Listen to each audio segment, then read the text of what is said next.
I'm Catherine McLean, founder and CEO of Dylan Green, and we're at the RISE Leadership Forum today in Washington, D.C., and I have the executive director of RISE sat with me, Doseke Akporaiye. Hi, thank you for joining me. As CEO of RISE, how do you envision the organization's role in advancing gender diversity and inclusion within the renewable energy industry, and what initiatives are you most proud of? So, we are really excited, first of all, for our conference this year. We're at 800 people this year. Guys. We're going to be 20 next year. And it's really just been a privilege to be able to advocate for this community of women. Right. The ways that we look to do is build on our existing programs of ensuring that we are empowering women, ensuring that we're developing them, ensuring that we're influencing the leadership of industries in the industry and organizations within the industry to create the right environment for them to thrive, pushing for more equitable, family, women-friendly policies within organizations so that they can grow and thrive within those organizations, making sure that we're continuing to enhance access, that women have access to opportunities, resources, other people, through our 50 chapters across the country where they can connect on. We're relaunching our mentorship program next year where each cohort is about 300 people from different organizations within the industry, and we connect and match them, to mentors so that they can get the support, the advice, the counsel that they need to grow within the organization. So those are some of the ways we're doing that. We launched our Executive Women Program Summit at this Leadership Conference. It was such a success. We are looking to build on that because these women leaders are the ones that are going to, drive the change that we need within the industry. One of the things that you just said that hasn't been mentioned today that I just want to highlight quickly is family. Yes. Family. Because I was saying earlier that, it takes a village when you're a mom or a caregiver. And so I think that's really important that we are supporting women, but we're also supporting families. Yeah, and that's very important because you find that, especially for women, sometimes there's always a trade-off. Yeah. But there's always a trade-off. You see successful women, and yes, they're successful in their own right and deserve it, but they've had to trade off at some point in time something. Yeah. People are here, so there are people who are here at the conference. They've left families behind just so that they can be here. Mm-hmm. It's additional cost. There are people going through the hurricane right now. Yeah. Some people have lost their homes. They don't know what they're going to go back to. Right. Some of them are here. And I think that speaks to the power of this community, that they can draw strength from this community. Right. But I'll tell you one thing that gladdened me during the conference today. While I listened to one of the keynote speakers, I heard a baby cry. Yeah. And I don't know what it was, but that just made me so happy because that is a true reflection of the RISE community. Right? That's what we want. That you can still accomplish those goals. You can still develop yourself. You can still grow, but you don't have to give up. You don't have to compromise so much, to be able to do that. Yeah. The renewable energy industry is rapidly growing, but diversity in leadership is still low. What strategies does RISE employ to support women in underrepresented groups in advancing their careers into the space? Another great question. Like I said, we launched our Executive Women's Summit at this leadership conference. The first in the history of the organization, probably the way we're going to do it, the first in the industry. We had 30 C-suite and board members that were in attendance. Right. And it just confirmed for us the need. Right. So we are going to build and expand this program so that more women can come in, more women can participate in it. We intend to build, a 6, 9, maybe 12-month program. We're still working on it, but we wanted to pilot it at the Leadership Forum and see if there was an appetite for it, and there is an appetite for it. So this is the kickoff that we've done. We already have some follow-on activities that have to do with sort of peer networking amongst them, follow-on and convening at industry conferences where they normally go to. Right. So those are some of the follow-on activities that we have from this conference. We're looking also at, can they get board positions, right? What would it take? Can we develop some kind of scholarship for C-suites and women? Yep. Again, people of minority that would not have access to these things, how can we build some kind of scholarship that will pull in these women that ordinarily would not even know about the opportunities, right. Of where those things are. Right. So that's the program that we've launched, and we intend to build it out throughout the year.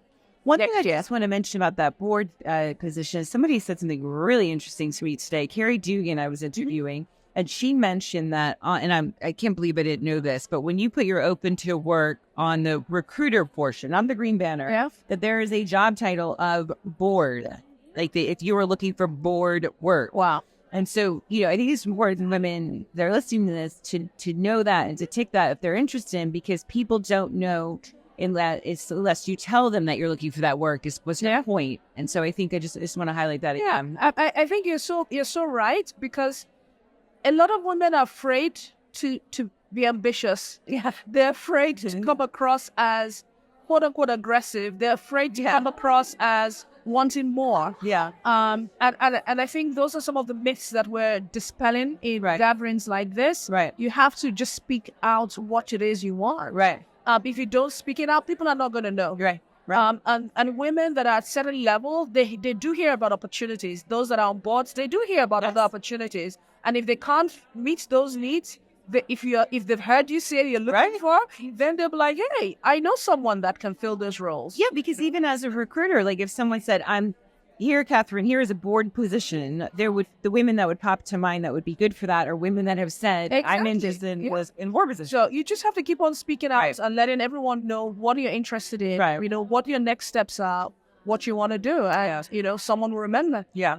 How does RISE collaborate with Cleantech companies to create a more inclusive workforce in renewable energy? And what impact have you seen from these partnerships? So let's use Dylan Green as an example.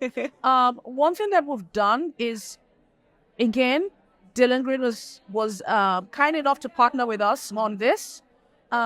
But just even creating this opportunity. Yeah. The theme for our conference is amplifying all voices. Yes. So just even being present here, you are creating access and an opportunity for people of multiple voices to be heard. One.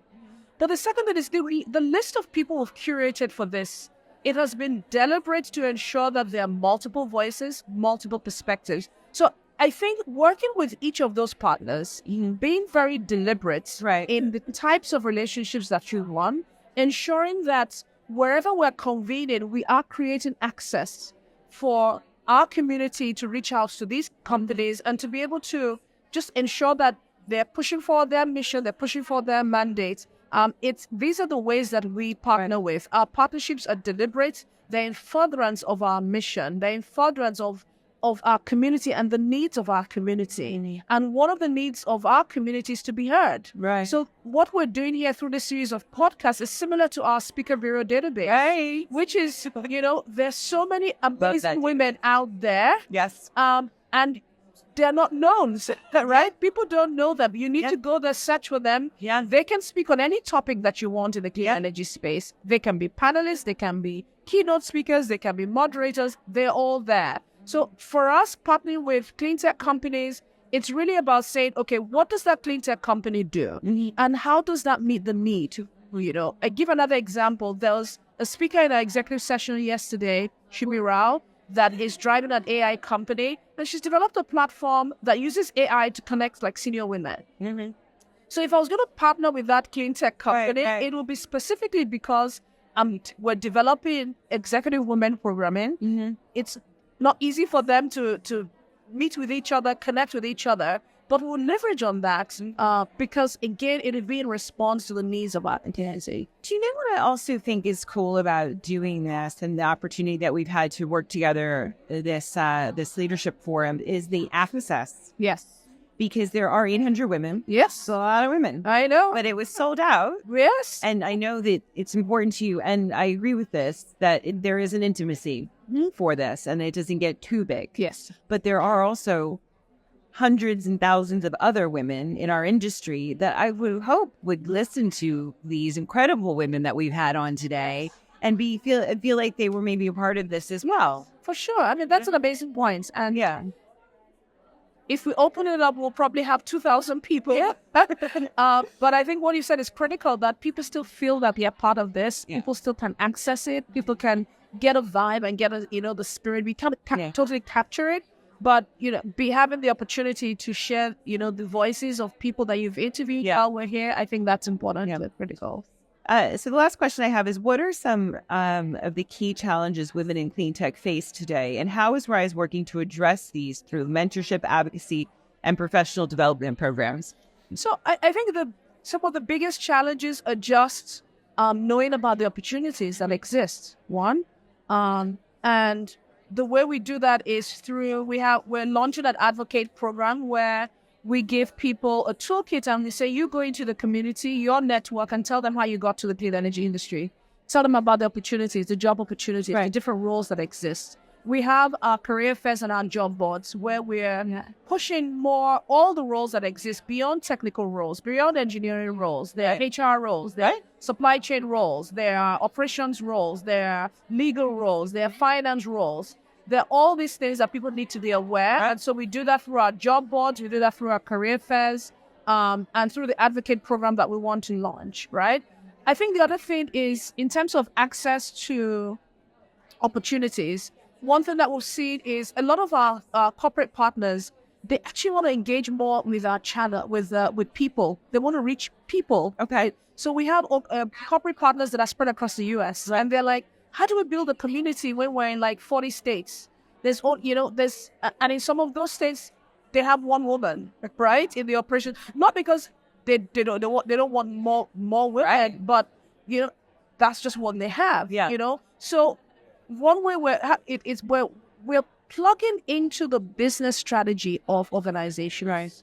Our goal at RISE is to say, okay, as an organization, what is your strategy, and how can RISE help you to accomplish that? From a recruitment perspective, from an engagement perspective, from a building a community perspective, wherever you are in the United States, through our 50 chapters across the country, you can engage at the chapter level. Your employees can engage at the chapter level. They can meet other women in the industry. Right. They can find out about development, training, yoga, whatever that community wants. So we want to be an extension of business strategy for organizations from a people development perspective, from an organizational development perspective.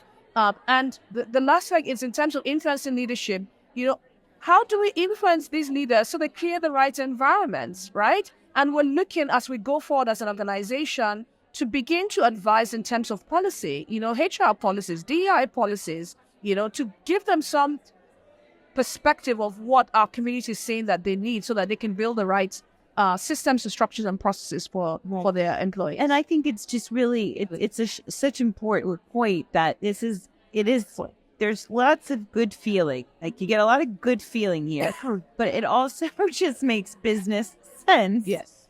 For everyone to have a more diverse workforce. It makes sense. I mean, it just makes sense. I agree. But the reality is it doesn't happen, even though it makes sense. And so we have to just keep on working with our partners, keep on working with the community, keep on working with the industry to make sure that we get there. Yeah. Well, thank you so much for putting this incredible forum on. Thank you so much for doing it in Washington, D.C. I know. Thank you. Pleasure. Thank you so much, Gab.